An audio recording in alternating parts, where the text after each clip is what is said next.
जी, फैसलाबाद के मलकपुर इलाका में आज सुबह होने वाले धमाके के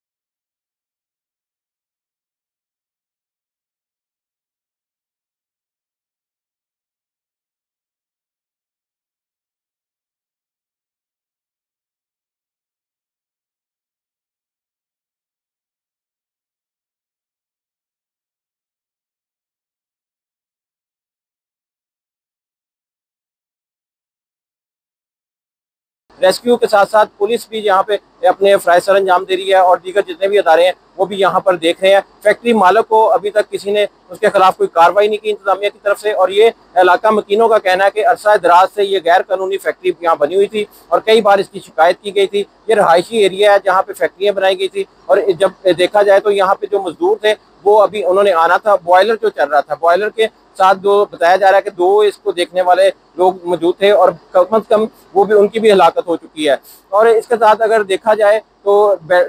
हुकूमत की तरफ से फैक्ट्रियों को बाकायदा एक फिटनेस सर्टिफिकेट दिया जाता है, और वो सर्टिफिकेट जो है वो इंतजामिया की तरफ से मिलता है। इंतजामिया हर साल आके फैक्ट्रियों को चेक करती है और बाकायदा तौर पर फिटनेस सर्टिफिकेट जारी करती है। अब देखना यह है कि इस फैक्ट्री को फिटनेस सर्टिफिकेट दिया गया था या गैर कानूनी तरीके से यहाँ केमिकल तैयार किया जा रहा था, जबकि केमिकल फटने के बाद पूरे इलाके में जो है वो एक जो केमिकल के असरात हैं वो पहुंच रहे हैं, लोगों की आंखों में जलन शुरू हो रही है, सांस लेने में दुश्वारी हो रही है। और दूसरी तरफ देखा जाए तो धमाके के बायस पूरे इलाके की फिजा जो है सोगवार हो चुकी है। घरों में सफ़े मातम बिछ गई हैं, मासूम बच्चों की जानें चली गई हैं, इवन के जानवर भी जख्मी जो है वो नजर आए हैं। इस टाइम जो सूरत हाल चलती आ रही है, ये देखी जाए तो ये फैक्ट्री का मेन गेट है और इसके साथ इसकी जो तारें हैं और इसकी फैक्ट्री की जो छतें हैं वो सारी जो तबाह हो चुकी हैं, और साथ जो पीछे घर हैं वो सोलर प्लेट्स अगर दिखाई जाए तो वो भी तबाह हो चुकी हैं, टूट चुकी हैं, और घरों की जितनी भी छतें हैं वो उड़ चुकी हैं, जैसे कोई बहुत बड़ा यहाँ पे कोई ब्लास्ट हुआ हो। और ऐसे ही है, इस ब्लास्ट की शिद्दत इतनी ज़्यादा थी कि पूरे शहर में इसकी आवाज़ गूंजी है।